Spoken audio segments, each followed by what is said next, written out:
الحمد لله الحمد لله العزيز القهار، والصلاة والسلام على النبي المختار وعلى آله الأطهار وأصحابه الأحيار. أما بعد فأعوذ بالله من الشيطان الرجيم. بسم الله الرحمن الرحيم.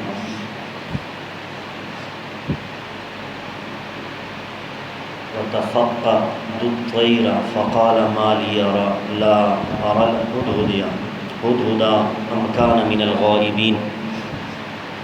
إن الله وملائكته يصلون على النبي يا أيها الذين آمنوا صلوا عليه وسلموا تسليما. اللهم صل على سيدنا وأصحاب سيدنا ومولانا محمد وبارك وسلم وصل عليه. الصلاة والسلام عليك يا رسول الله وعلى آلك وأصحابك يا سيدي يا حبيب الله. الصلاة والسلام عليك يا شفيع المذنبين. اللہ تبارک تعالی جل جلالہ وعظم نوالہ وعظم شانہ واتم برہانہ کی حمد و ثنا اور حضور سرور کائنات مفخر موجودات جناب محمد الرسول اللہ صلی اللہ علیہ وسلم کے دربار گہر میں ہدیہ درود و سلام عرض کرنے کے بعد میرے نہایت ہی معزز سامعین و ناظرین،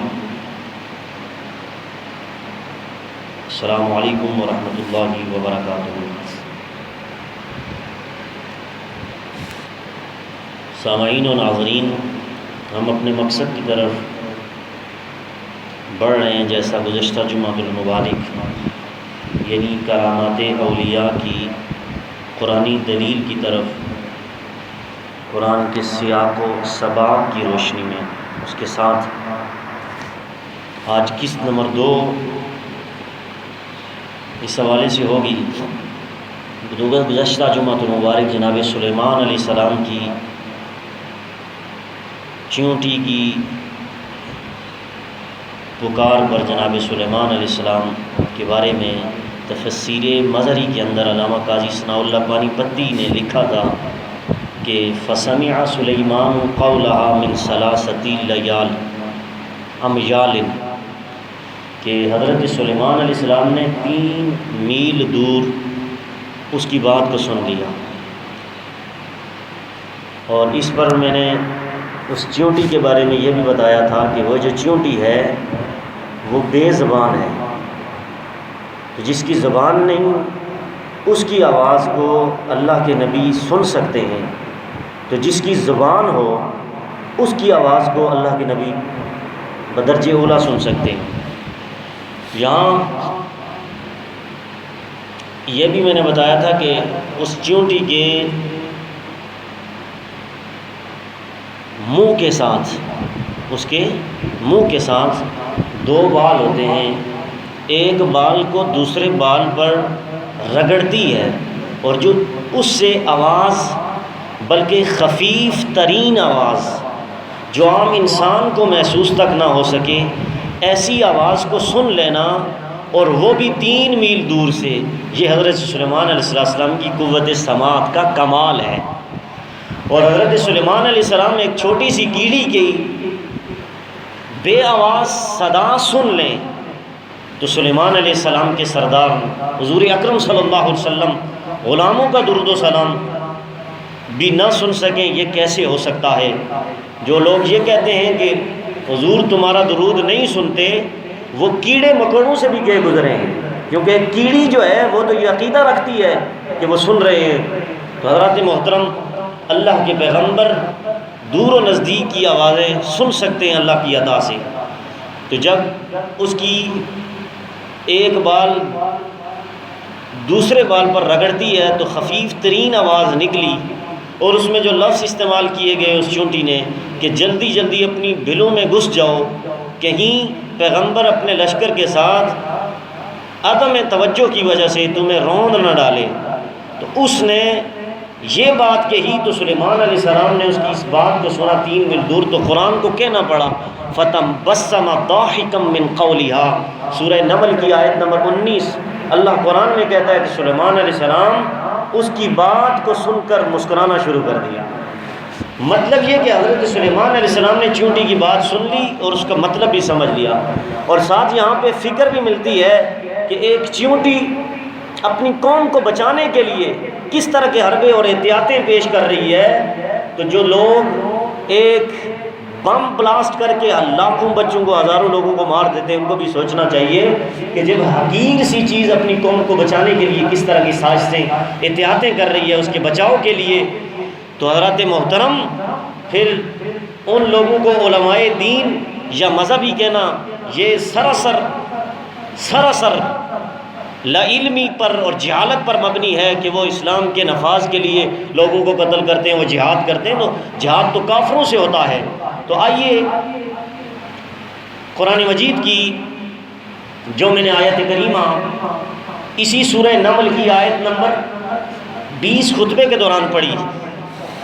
اس میں اللہ رب العزت نے سلیمان علیہ السلام، یہی سلیمان علیہ السلام جن کی چیونٹی کی بات میں نے کی آیت نمبر 19 میں، اب آیت نمبر 20 میں سلیمان علیہ السلام کی لشکر میں ایک پرندہ جسے ہدہد کہتے ہیں، ہدہد، اس کی غیر حاضری پر سلیمان علیہ السلام کا ریئیکشن کیا تھا وہ قرآن نے ڈکلیئر کیا۔ قرآن کہتا ہے، بلند آواز سے کہیے سبحان اللہ، اللہ اللہ میرے رب ذوالجلال کا قرآن کہتا ہے وَتَفَقَّدُ الطَّيْرَ فَقَالَ مَا لِيَ لَا أَرَى الْهُدْهُدَ أَمْ كَانَ مِنَ الْغَائِبِينَ۔ سورہ نمل 19واں پارہ آیت نمبر 20۔ جناب سلیمان علیہ السلام نے اپنے لشکر کا معائنہ کیا، جائزہ لیا، قرآن نے کہا اپنے پرندوں کا جائزہ لیا، فرمانے لگے حضرت سلیمان علیہ السلام فقال ما لی لا اری الہدہد، کیا وجہ ہے آج مجھے ہدہد نہیں نظر آ رہا، کیا وجہ ہے ہدہد کدھر ہے مجھے نظر نہیں آ رہا، ام کان من الغائبین، وہ ہی غیر حاضر تھا، وہ حاضر نہیں تھا، لیکن سلیمان علیہ السلام نے جب جائزہ لیا نظر نہیں آیا، کہنے لگے آج مجھے اس کی غیر حاضری لگ رہی ہے، وہ حاضر نہیں ہے۔ سلیمان علیہ السلام ایک منزل پر اترے، لوگوں نے پانی تلاش کیا لیکن پانی کہیں سے بھی نہ ملا، اور پانی کی ضرورت کے پیش نظر حضرت سلیمان علیہ السلام ہدہد کو تلاش کرانا چاہا لیکن وہ غیر حاضر تھا۔ اب ایک جگہ پہ پڑاؤ کیا حضرت سلیمان علیہ السلام کے لشکر نے، ایک منظر پر لوگوں کو اتارا اور وہاں پر پانی تلاش کرنے کی وجہ تھی، لیکن پانی وہاں پر نظر نہیں آیا، تو پانی کی ضرورت کے پیش نظر سلیمان علیہ السلام نے ہدہد کو تلاش کرنا شروع کیا، تو وہ غیر حاضر تھا۔ تو ابن ابی شیبہ یہ امام بخاری کے استاد ہیں، اور عبد بن حمید اور ابن منظر اور ابن ابی حاتم اور حاکم کے حوالے سے قاضی ثناء اللہ پانی پتی روایت نقل فرماتے ہیں کہ ہدہد کو تلاش کرنے کی وجہ کیا تھی، سلیمان علیہ السلام نے اس کو کیوں تلاش کیا، وجہ کیا تھی؟ وہ بیان کرتے ہیں کہ جناب سلیمان علیہ السلام کسی منزل پر اترتے تھے، جہاں بھی اترتے تھے اس تخت سے تو اتر کر وہ تو دھوپ سے بچانے کے لیے جو پرندے جتنے بھی تھے وہ سارے اوپر جو ہے نا اپنے پر کھول دیتے، اور پر کھولنے کی وجہ سے وہ جو ہے نا سایہ کرتے، اس لشکر پر سایہ پڑتا، اسے دھوپ نہ لگتی تھی۔ اور ہدہد کا یہ کام تھا، یہ ہدہد جس کے بارے میں قرآن کہتا ہے کہ یہ اوپر چڑھ کر زمین کو دیکھتا تھا، یہ ہدہد، باقی سارے پرندے سایہ کر دیتے تھے اور یہ ہدہد اوپر چڑھ کر زمین کو دیکھتا اور زمین کے اندر پانی کو تلاش کرتا تھا، زمین کے اندر پانی کو تلاش کرتا تھا، اور پانی کا دور یا قریب ہونا معلوم کرتا تھا، کیونکہ اس زمین کے اندر کی چیزیں زمین کے اندر کی چیزیں اس ہدہد کو اس طرح نظر آتی تھی کہ جیسے زمین کے اوپر پڑی ہوئی ہیں۔ آپ تصور کریں، یہ پرندہ ہے اور اس کی دیکھنے کا عالم، اس کی سماعت کا عالم یہ کہ یہ زمین کے اندر اس طرح دیکھتا تھا کہ جس طرح زمین کے اوپر ہی سے چیزیں نظر آ رہی ہیں، یہ اندر کے معدنیات اس طرح دیکھتا تھا جیسے زمین کے اوپر پڑی ہوئی کوئی چیز دکھاتی ہے۔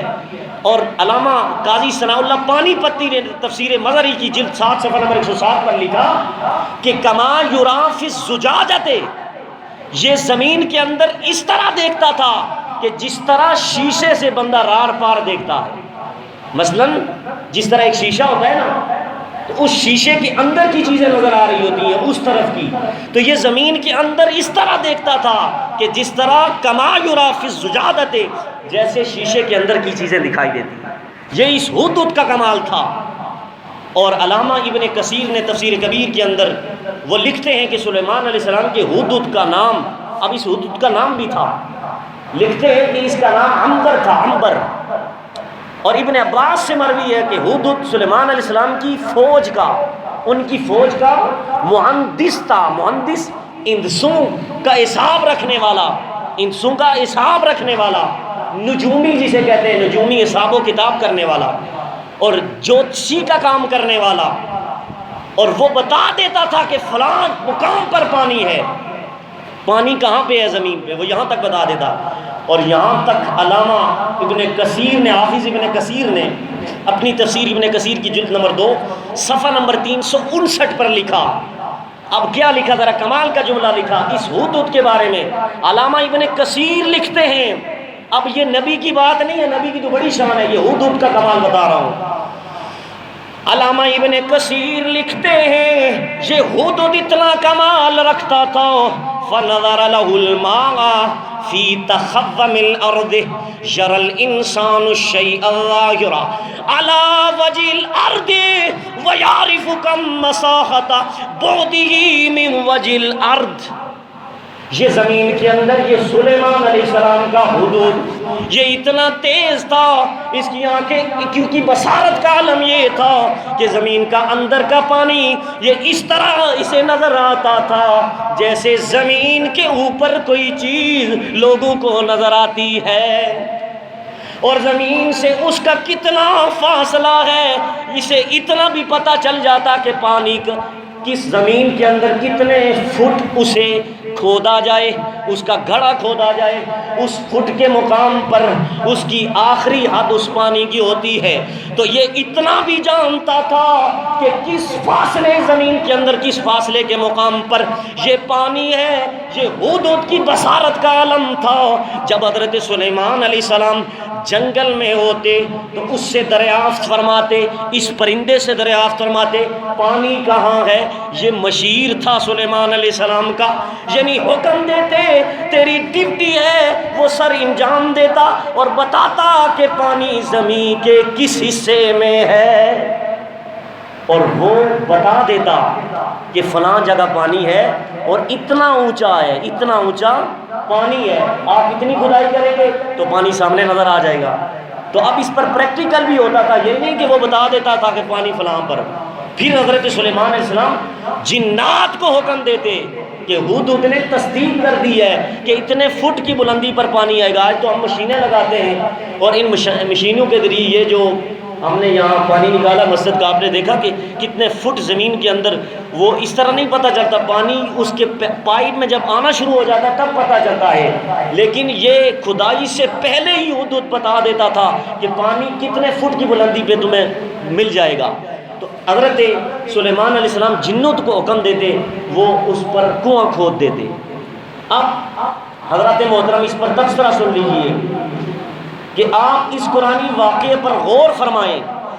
کہ ہدہد ایک چھوٹا سا پرندہ ہوتا ہے، ایک چھوٹا سا پرندہ ہوتا ہے، اس پرندے کے سر پر کلغی نام کا تاج ہوتا ہے۔ آپ نے اکثر دیکھو کلغی نام کا تاج رکھا ہوتا ہے اس کے طرف، کلغی نما ایک تاج ہوتا ہے، اور اسے زمین کے اندر کی چیزیں اس طرح نظر آتی ہیں کہ جس طرح صاف شفاف شیشے میں پڑی ہوئی کوئی چیز، مثلا آپ گاڑی میں بیٹھے تو ڈرائیور اس شیشے سے دیکھ کر گاڑی چلاتا ہے، اسے پتہ چلتا ہے کہ گاڑیاں آ رہی ہیں، کیا سسٹم ہے۔ تو اس طرح یہ چیزیں دیکھتا تھا، زمین کے اندر کی چیزیں، اس کے خزانے سارے دیکھ لیتا تھا۔ لیکن جس کے سر پر، اب ذرا تصور کریں کہ جس کے سر پر تاج نما کلغی تاج اس کے سر پر رکھا ہوا ہے، کلغی نما تاج رکھا ہوا ہے،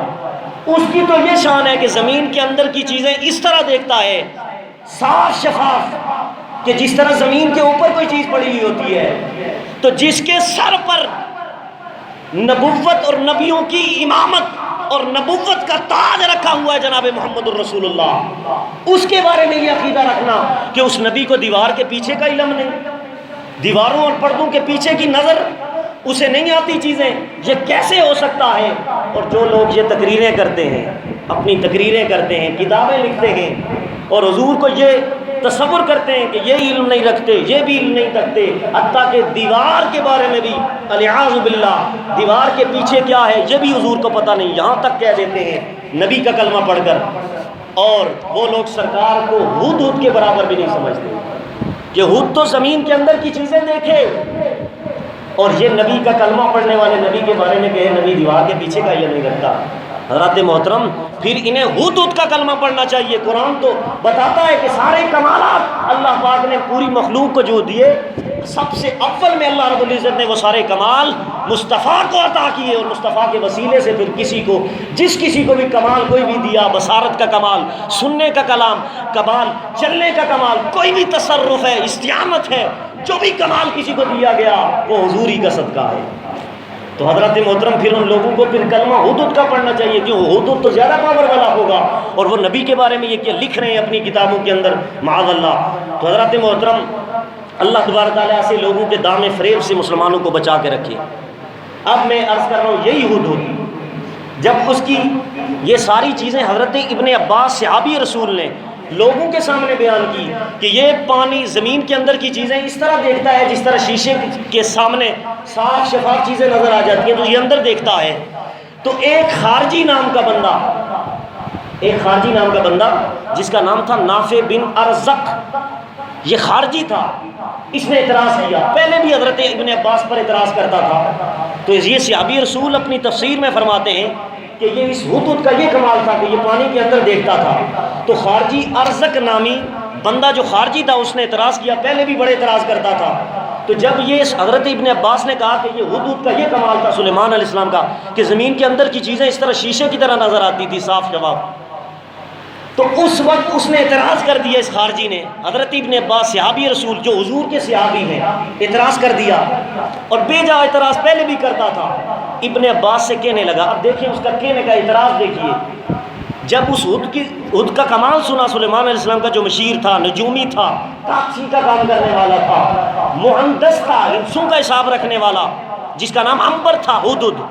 اس کے بارے میں آتا ہے کہ جب یہ اس کے کمال حضرت ابن عباس بیان کر رہے تھے اور اپنی تفسیر کے اندر بھی انہوں نے لکھے، تو اب اس نے اعتراض کیا۔ کیا اعتراض کیا؟ کہنے لگا کہ آج تم ہار گئے ہو۔ حضرت ابن عباس کو وہ خارجی کہنے لگا، آج تم ہار گئے ہو، تم نے جو بات کہی ہے اس پہ تمہیں میں اعراض دوں گا۔ پہلے بھی اعتراض کرتا تھا، لیکن آج وہ بڑے وثوق کے ساتھ حضرت ابن عباس کو کہنے لگا کہ آج تم ہار جاؤ گے۔ تو وہ کہنے لگا کہ آپ جو یہ فرماتے ہیں کہ ہود زمین کے نیچے پانی دیکھ لیتا ہے، یہ کیسے صحیح ہو سکتا ہے؟ یہ کیسے صحیح ہو سکتا ہے؟ اب اس نے آگے مثال دی کہ کیسے صحیح ہو سکتا ہے، یہ مثال دی۔ اب مثال وہ خارجی سیدنا حضرت ابن عباس کو کہنے لگا کہ اس کی مثال یہ ہے کہ ایک بچہ جال بچھاتا ہے اور اسے مٹی سے ڈھانک دیتا ہے، مٹی سے ڈھانک دیتا ہے، اور ڈھانک کر دانا ڈالتا ہے اور ہود کو شکار کر لیتا ہے۔ یہ تو ہے، اکثر ہو جاتا ہے کہ مثال کے طور پر ہم بڑے بڑے پرندے جو ہے نا وہ اس طرح شکار کرنے کے اربے ہوتے ہیں، آلے ہوتے ہیں۔ ہمارے گاؤں میں آپ کو بتاؤں کہ جس طرح چڑیاں جو ہے نا ان کا شکار کرنا، اس کو چھل کہتے ہیں، چھل۔ تو اس طرح یہاں بعض گاؤں میں اس طرح کی چیزیں ہیں، وہ طرح کی چیزیں ہوتی ہیں وہ جو پرندے کو شکار کر لیتی ہیں۔ تو اب اس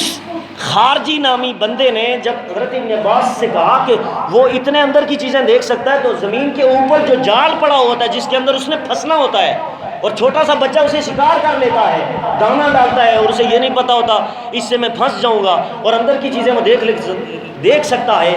تو ایسا اسے کیوں نظر نہیں آتا جس جال میں وہ پھنس رہا ہوتا ہے خود؟ اب یہ اس نے جب اعتراض کیا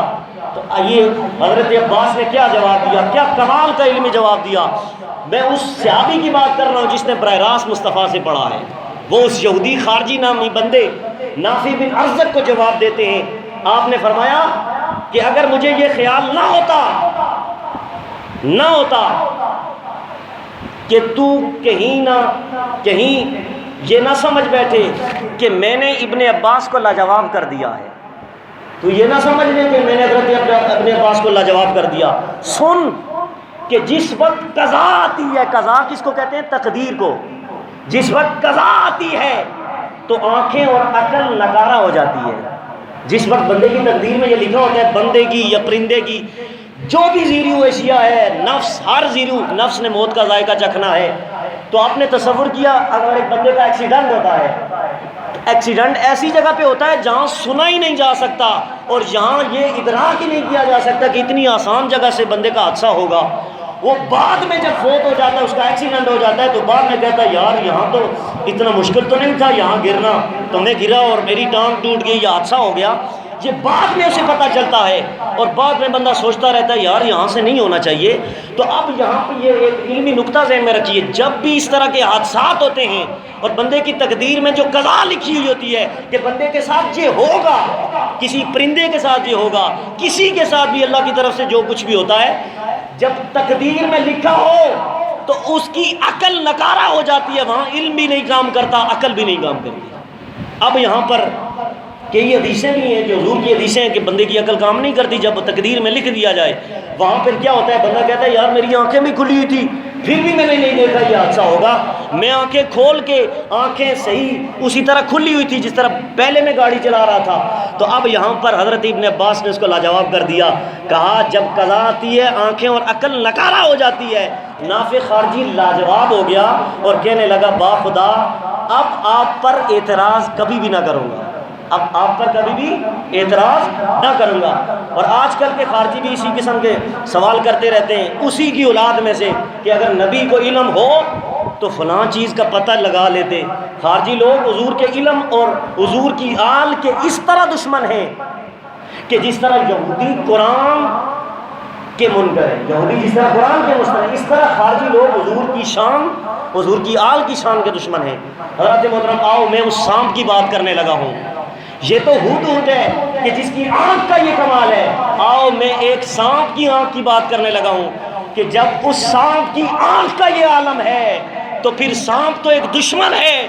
اور دشمن انسان کا ہے. تو حضرات محترم جو انسانوں کے دوست ہیں بلکہ اللہ کے دوست ہیں، جو اللہ کے ولی ہیں، اللہ پاک انہیں کتنی شان عطا فرماتا ہے. ایک سانپ کی بات کرنے لگا ہوں اور عام بات نہیں کر رہا، بڑی معتبر کتاب سے حوالہ دے رہا ہوں جس کے اندر سے یہ پتہ چل جائے گا کہ یہ سانپ جو ہے اس کو اللہ تبارک تعالیٰ نے کتنا کمال عطا کیا کہ اس کی آنکھ کے اندر کتنا کمال ہے. یہ تو ہود کی آنکھ ہے. آئیے تفسیر ابن کثیر کے اندر حافظ ابن کثیر نے صفحہ نمبر 360 پر اس بات پر لکھا. حافظ ابن اور علامہ ابن عساکر کے حوالے سے علامہ ابن کثیر نے لکھا کہ ابن عساکر نے اس روایت کو نقل کیا ہے. وہ فرماتے ہیں کہ عبداللہ نامی برزی ایک بزرگ تھے جو اہل برزہ میں سے تھے اور ایک اللہ کے ولی تھے. اس حال میں وہ اللہ کی قربت میں رہتے تھے کہ ہر سوموار والے دن وہ روزہ رکھتے تھے. کیا کرتے تھے؟ نہایت پاک تینت اور پیر اور جمعرات کے دن روزہ رکھتے تھے. پیر کے دن کیوں روزہ رکھتے ہیں؟ اس لیے کہ حضور ہر پیر کے دن اپنے میلاد منانے کے لیے روزہ رکھتے تھے. حضور نے پوری زندگی میں 1196 مرتبہ پیر کے دن روزہ رکھا ٹوٹل عمر میں. تو اب وہ جو اللہ کے ولی ہیں وہ بھی پیر کے دن حضور کا میلاد منانے والے اللہ کے ولی تھے اور جمعرات کے دن بھی روزہ رکھتے تھے پابندی کے ساتھ. اور ان کی ایج کے بارے میں آتا ہے 80 سال حضرت عبداللہ برزی کی عمر تھی، ایج تھی، اور ایک آنکھ سے معروم تھے. یہ جو سیدھی آنکھ ہے نا دائیں والی، اس آنکھ کے بارے میں آتا ہے یہی اللہ کے ولی عبداللہ برزی یہ آنکھ سے محروم تھے، ان کی آنکھ نہیں تھی. جناب سلیمان بن زید، یہ جناب سلیمان ہے، یہ ایک اور ولی ہے، یہ بھی ان سے آنکھ کے جانے کا کہ یہ آپ کی آنکھ کس طرح ضائع ہوئی کا سبب دریافت کیا کہ حضرت عبداللہ برزی یہ آپ کی آنکھ کیسے ضائع ہوئی؟ 80 سال آپ کی عمر ہے اور آپ جمعرات اور پیر کے دن روزہ رکھتے ہیں. نہایتی تینت اور پاک اور مطہر اللہ کے ولی تھے. ان سے جب سوال کیا جناب سلیمان نے تو روایت کے اندر آتا ہے آپ نے بتانے سے انکار کر دیا، آپ نے انکار کر دیا، اللہ کے ولی تھے کہ میں اسے کیوں بتاؤں کہ میری آنکھ کس طرح ضائع ہوئی ہے۔ تو اب یہاں پر کئی مہینے گزر گئے، جناب سلیمان بن زید کتنے عرصے تک سوال کرتے رہے کہ آپ مجھے بتائیں گے نہیں، اس وقت تک میں آپ کی جان نہیں چھوڑوں گا، کہ جب تک آپ بتا نہ دیں کہ آپ کی آنکھ کیسے ضائع ہوئی۔ اب پھنس گئے تو انہوں نے کیا کیا، حضرت عبداللہ برزی نے جواب دیا کہ آؤ میں تمہیں یہ واقعہ سناتا ہوں کہ میری آنکھ کس طرح ضائع ہوئی، میری آنکھ کس طرح ضائع ہوئی ہے۔ تو اب سنیے، عبداللہ برزی رحمۃ اللہ تعالی علیہ، اللہ کے جو ولی تھے، وہ کہنے لگے کہ میری کس طرح آنکھ ضائع ہوئی ہے۔ کہنے لگے اہل خراسہ میں سے دو آدمی برزہ جو دمشق کے پاس ایک چھوٹا سا شہر ہے وہاں آئے اور مجھے کہنے لگے کہ ہمیں برزہ کی وادی میں لے چلو، ہمیں برزہ کی وادی میں لے چلو۔ فرماتے ہیں میں انہیں وہاں لے گیا، برزہ کی وادی میں لے گیا، انہوں نے وہاں انگیٹھیاں جلائی۔ انگیٹھیاں نہیں ہوتی، یہ گاؤں میں اکثر ہوتی ہیں، چولہے کی طرح ہوتی ہیں اور اس کے اوپر پائپ لگا ہوتا ہے، اس کی جو دھواں وغیرہ اوپر سے نکل رہا ہوتا ہے۔ تو کہتے ہیں انہوں نے وہاں انگیٹھیاں نکالی وادی برزہ میں۔ یہ حضرت عبداللہ برزی فرماتے ہیں مجھے وہاں جنگل میں لے گئے، وادی میں انہیں لے گیا، دو بندے تھے اہل خراسہ سے آئے، وہاں پر انہوں نے بخور، وہ چیزیں جلانے سے خوشبو نکلتی ہے، ایک ایسی چیز ہوتی ہے اسے جلائیں تو خوشبو پیدا ہو جاتی ہے، اس انگیٹھی میں وہ چیز جلائی جس سے خوشبو نکلنا شروع ہو گئی، اور اس خوشبو کو جنگل کی، اس وادی کی ہر چیز تک وہ خوشبو پہنچی، دور دور تک اس کی خوشبو چلی گئی۔ اور عود، لوبان ہوتا ہے، لوبان وغیرہ، یہ نکالا، یہ جس طرح اکثر یہ آتے ہیں لوگ دکانوں میں جو ہے نا وہ یوں ڈالتے ہیں اور آگ لگاتے ہیں، اس کو لوبان کہتے ہیں، یہ لوبان وغیرہ نکالے اور جلانا شروع کیے، یہاں تک کہ تمام وادی خوشبو سے معطر ہو گئی، مہکنے لگی۔ عبداللہ برزی فرماتے ہیں ان دونوں نے یہ کام کیا اور ہر طرف سے سانپوں کی آمد شروع ہو گئی، یعنی کہ وہ خوشبو جہاں جاتی تھی، جس سوراخ سے داخل ہوتی تھی وہاں سے سانپ نکلتا تھا۔ کہتے اتنے سانپ آ گئے اس برزہ وادی میں ان دونوں کے پاس، اور کہتے ہیں میں ڈرنا شروع ہو گیا اور ان کو دیکھا تو یہ ڈر ہی نہیں رہتے، یہ حیران، میں حیران تھا، بھائی اتنے زہریلے سانپ سارے ارد گرد سے ان کے پاس آ گئے اور میں ڈر رہا ہوں، میں کانپ رہا تھا۔ کہتے ہیں ہر طرف سے سانپوں کی جب آمد شروع ہو گئی، لیکن وہ بے پرواہی سے نڈر بن کر وہ بیٹھے رہے اور کسی سانپ کی طرف انہوں نے التفات نہ کیا۔ تھوڑی دیر گزری، کہتے ہیں بہت سانپ آ گئے اس وادی برزہ میں، بہت زیادہ سانپ آ گئے۔ کہتے ہیں تھوڑی دیر گزری، ایک ہاتھ جتنا لمبا سانپ آیا جسے سانپوں کا سردار کہتے ہیں۔ وہ سانپ جب دیکھا ان دونوں نے جو اہل خراسہ سے آئے ہوئے تھے، عبداللہ برزی فرماتے ہیں جب اس سانپ کو دیکھا تو کہنے لگے خدا کا شکر ہے کہ ہماری سال بھر کی محنت ٹھکانے لگ گئی۔ پورے سال کی محنت جو ہم پورے سال سے اس طرح کرتے تھے، سانپوں کو بلاتے تھے، ان سانپوں میں وہ سانپ نہیں آیا جو آج سانپ آ گیا۔ کہتے ہیں وہ ہاتھ جتنا لمبا سانپ تھا، انہوں نے اس سانپ کو پکڑا، باقی کسی سانپ کو نہ پکڑا، بہت زیادہ سانپ تھے، لیکن ہاتھ جتنا لمبا جو سانپ تھا اسے پکڑا۔ تو اب تفسیر ابن کثیر کے اندر حافظ ابن کثیر صفحہ نمبر 360 پر لکھتے ہیں کہ فَأَدْخَلَ فِي عَيْنَيْهَا مِيلًا فَاقْتَحَلَ بِهَا، جب اس سانپ کو ان دونوں نے پکڑا اور اس کی آنکھ میں ایک سلائی ڈالی، جس سرما لگانے والی ہوتی ہے نا، آنکھ میں سرما ڈالنے کے لیے ایک سلائی ہوتی ہے، وہ سلائی اس کی آنکھ میں پھیری، اس سانپ کی جو ہاتھ لمبا سانپ تھا، جو سانپوں کا سردار تھا، جب اس کی آنکھ میں سلائی پھیری اور اس کے بعد انہوں نے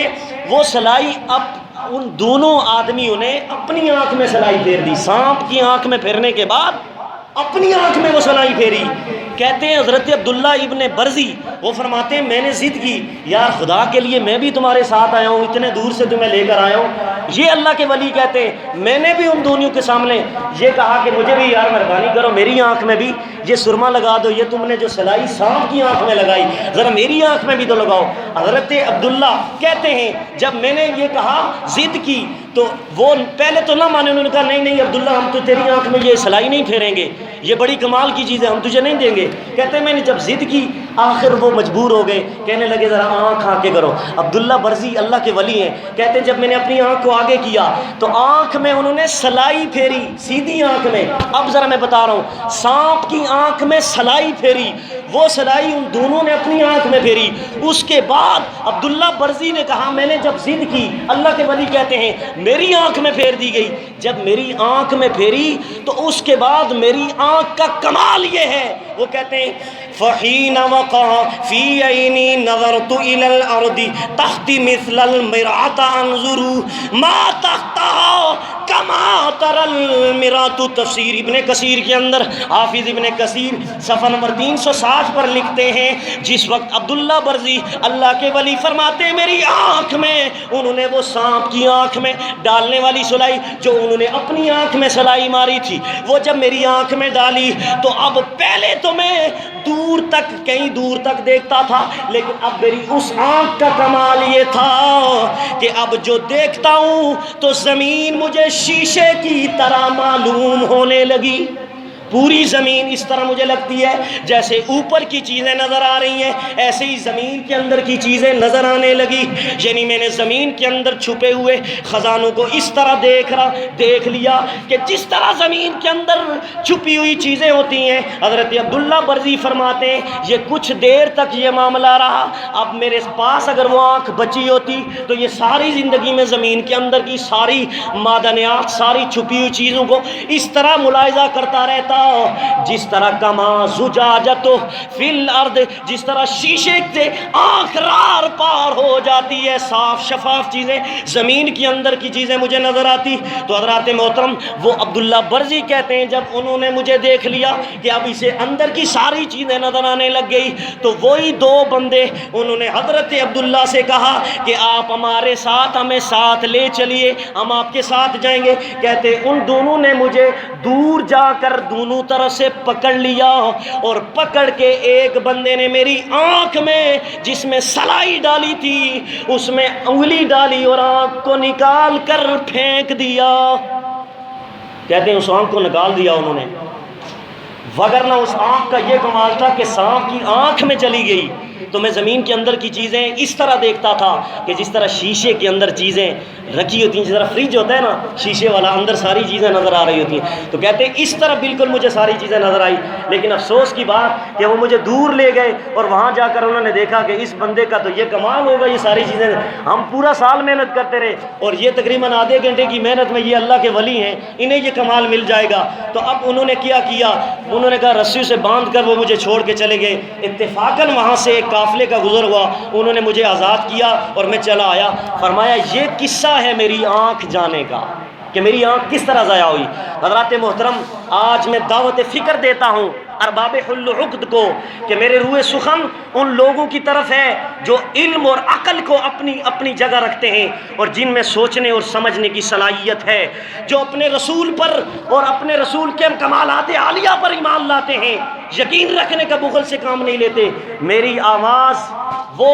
لوگ غور سے سنیں جن کے دل پہ ایمان ہے۔ حضرات محترم میں بتانا چاہتا ہوں میرا سوال خوارج اور نواصب سے نہیں، میں تو صرف اہل ایمان سے سوال کرتا ہوں کہ مجھے بتاؤ کہ ایک سانپ جو سانپوں کا سردار کہلاتا ہے اس کی آنکھ میں یہ قوت ہے، اس کی آنکھوں سے لگی ہوئی سلائی انسان کی آنکھوں کی پلکوں کے اندر نیچے گزر جائے تو وہ زمین کے اندر کی چیزوں کو اس طرح دیکھتا ہے کہ جس طرح زمین کے اوپر کی چیزیں دیکھی جا سکتی ہیں۔ تو پھر میرے اور آپ کے آقا علیہ السلام نبیوں کے سردار ما زاغ البشر کی کیا شان ہوگی؟ جو نبوت کی قوت و بصارت کا انکار کرے وہ شخص کس زمرے میں ہوگا کہ جو حضور کی شان کو، حضور کے دیکھنے کا انکار کرتا ہے کہ حضور کو دیوار کے پیچھے بھی نہیں دیکھ سکتے؟ معاذ اللہ۔ اب میں بتانا چاہتا ہوں شیخ اسماعیل دہلوی نے تقویت الایمان، وہ جو بالاکوٹ میں جسے غیرت مند پٹھانوں نے شہید کیا تھا، کس نے شہید کیا تھا؟ پٹھانوں نے، اس نے گستاخی کی تھی میرے نبی کی، اس شہید اسماعیل دہلوی جس کو لوگ شہید کہتے ہیں، بالاکوٹ میں اس کا بڑا مزار ہے، بنا ہوا ہے۔ اس نے یہ بکواس کیا اپنی کتاب کے اندر تقویت الایمان کے صفحہ نمبر 21 پر، لکھتا ہے سو اس عقیدے سے آدمی البتہ مشرک ہو جاتا ہے۔ کیا ہو جاتا ہے؟ مشرک ہو جاتا ہے، خواہ یہ عقیدہ رکھے انبیاء و اولیاء سے رکھے، خواہ پیر و مرشد سے، خواہ ایک امام اور امام زادے سے، کہ خواہ اللہ کے دینے سے، غرض اس عقیدے سے ہر طرح شرک ثابت ہوتا ہے۔ یہ کون لکھتا ہے؟ اسماعیل دہلوی اپنی کتاب کے اندر، اور یہ امت کو یہ عقیدہ دے رہا ہے کہ اللہ کی عطا سے بھی نہ نبی کچھ کمال رکھتے ہیں نہ نبی کچھ کمال رکھتے ہیں، اور جو یہ عقیدہ رکھے کہ اللہ کی عطا سے نبی دور سے سنتے ہیں، دور سے مدد کرتے ہیں، دور سے ولی مدد کرتے ہیں، کہتا ہے اس عقیدے سے بھی شرک لازم آتا ہے۔ میں بتانا چاہتا ہوں جو صبح سے شام تک شرک اور بدعت کے فتوے لگاتے ہیں اور یہ کہتے ہیں کہ ہم نبی کی شان بیان کرتے ہیں، وہ کبھی بھی مستحق نہیں ہے کہ ان کے پاس ایمان آئے۔ ایمان تو آتا تب ہے جب مصطفیٰ کی شانیں بیان کی جائیں، اور جب تک مصطفیٰ کا پیار نہیں ہے، محبت نہیں ہے، سب کچھ ساری کائنات کو اللہ نے حضور ہی کے صدقے بنایا، اور کسی کائنات کے اندر کی چھوٹی چھوٹی چیزیں اگر وہ کمال رکھتی ہیں تو ماننا پڑے گا جو کمال مخلوق میں ہے اللہ نے سب سے پہلے وہ کمال مصطفیٰ کو عطا کیا ہے۔ اسی کتاب کے صفحہ نمبر 27 پر وہ لکھتا ہے کہ یہ یقین جان لینا چاہیے کہ ہر مخلوق معاذ اللہ بڑا ہو یا چھوٹا وہ اللہ کی شان کے آگے چوڑے سے بھی زیادہ چمار ہے، معاذ اللہ۔ اس طرح کا بکواس اس نے اپنی کتاب کے اندر لکھا۔ صفحہ نمبر 61 پر لکھتا ہے کہ جس کا نام محمد صلی اللہ علیہ وسلم یا علی رضی اللہ تعالیٰ عنہ، وہ کسی چیز کا مختار نہیں ہے، اور یہاں تک معاذ اللہ لکھ دیا کہ حضور کو بھی کوئی اختیار نہیں۔ حضرت مولا علی کرم اللہ وجہ الکریم یعنی اہل بیت اطہار کے فرد حضرت مولا علی کی بھی گستاخی کی کہ کچھ کمال نہیں ہے۔ اب میں بتانا چاہتا ہوں یہ کمال جو سانپ کی آنکھ میں آیا، کیا یہ کمال اس سانپ کا اپنا ذاتی تھا؟ ہد کا اپنا ذاتی کمال تھا؟ اس چیونٹی کے بارے میں گزشتہ جمعۃ المبارک بتایا کہ اس چیونٹی کی آواز جو ہے 3 میل دور سلیمان علیہ السلام نے سن لی، تو کیا وہ اس کا ذاتی کمال تھا چیونٹی کا کہ اسے پہلے پتہ چل گیا کہ اللہ کے نبی آئے، پھر پیغمبر جناب سلیمان علیہ السلام نے 3 میل دور اس کی آواز کو سنا؟ تو کیا یہ کہو گے کہ وہ ذاتی سنتے ہیں؟ نہیں، عقیدہ قرآن سے لینا پڑے گا کہ قرآن جب کہتا ہے کہ 3 میل دور سلیمان علیہ السلام سن سکتے ہیں، 3 میل دور ایک چھوٹی سی حقیر چیز وہ بھی پیغمبر کے بارے میں یہ بتا سکتی ہے کہ وہ آ رہے ہیں، یعنی وہ آمد مصطفیٰ ایک نبی کی آمد کا تذکرہ کرتی ہے، اللہ پاک اسے تمام چوٹیوں کا سردار بنا دیتا ہے، تو پھر ماننا پڑے گا کہ یہ ذاتی معاملہ نہیں ہے، بلکہ کسی چیونٹی کو بھی اگر کمال ملا، کسی ہدہد پرندے کو بھی اگر کمال ملا، اور پھر آگے جا کر میں سلیمان علیہ السلام کی امت کے اندر ایک انسان کی جا کر بات کروں گا جسے آصف بن برخیہ کہتے ہیں، اس کا بھی کمال قرآن بیان کرے گا کہ جب حقیر چیز اور پھر انسانوں میں جو ولیوں کی شان ہے وہ اللہ تبارک تعالیٰ نے انہیں جو دی ہے وہ اللہ کی عطا سے دی ہے۔ کس طرح؟ اللہ کی عطا سے انہیں اللہ نے یہ کمال عطا کیا۔ تو حضرت سلیمان علیہ السلام کی حدت کی قوت اور بصارت کو تسلیم کر لیا، لیکن اپنے رسول کے بارے میں یہی اسماعیل دہلوی نے حضرت سلیمان علیہ السلام کے حدت کے کمال کو مان لیا کہ وہ اندر کی چیزیں دیکھتا ہے، لیکن میرے مصطفیٰ کریم علیہ السلام کی نبوت اور رسالت کا اور سماعت و بصارت کا انکار کر دیا۔ تو حضرت محترم سوچنا ہے کہ ان لوگوں کے دل میں کیا چیز ہے کہ ارے جب نفاق کا مرض شدت اختیار کرتا ہے تو پھر اس طرح کے جملے دل میں سے نکلتے ہیں نبی کے خلاف۔ بات دور نکل گئی، لیکن اصل واقعہ مقصد کی طرف آتے ہوئے میں کرامت ولی کی طرف رخ کرنا چاہتا ہوں، اور قصہ چل رہا تھا ہدہد کا کہ ہدہد کی آنکھ سے بات چلی کہ ایک سانپ کی آنکھ کا کیا کمال ہے۔ حضرات محترم اب اس کے بارے میں آتا ہے کہ جب ہدہد کو پانی زمین کے اندر کتنے فٹ کی بلندی پر ہوتا تو اس کو پتہ چلتا تھا، تو صاحب مزری کے اندر تفسیر مزری لکھتے ہیں کہ فتجہ الشیاطین فیصلحونہ ویستاخرون الماء، پھر جنات وہاں پر چلے جاتے، وہ اپنی چونچ سے آ کر اس زمین کو کوریدتا، اپنی چونچ سے ہدہد زمین پر آتا اور کوریدتا اور کہتا اس کے اندر اتنے فٹ کی بلندی تک آپ کھدائی کریں گے، کنواں کھودیں گے تو پانی سامنے آئے گا۔ وہ اتنے ہی فٹ کی بلندی پر جن وہاں پر کنواں کھودتے پانی سامنے نظر آ جاتا۔ حضرت سلیمان علیہ السلام کا جب واقع ہدہد کو غائب دیکھا کہ غائب ہے، تو پھر آپ نے کہا کہ جب وہ آئے گا تو پھر میں اسے سختی سے اس کا مظاہرہ کروں گا۔ یہ انشاءاللہ اگلے جمعے تیسری قسط پر آپ احباب کے سامنے قرآنی واقعات، کرامات اولیاء، اللہ کی عطا سے جو ہم مانتے ہیں، ولیوں کی اتھارٹی اور کمال، وہ آپ احباب کے سامنے بیان کروں گا۔ اللہ تبارک و تعالیٰ سے دعا ہے کہ اللہ پاک ہمیں حقائق کو سمجھنے کی توفیق عطا فرمائے۔ وآخر دعوانا الحمدللہ رب العالمین۔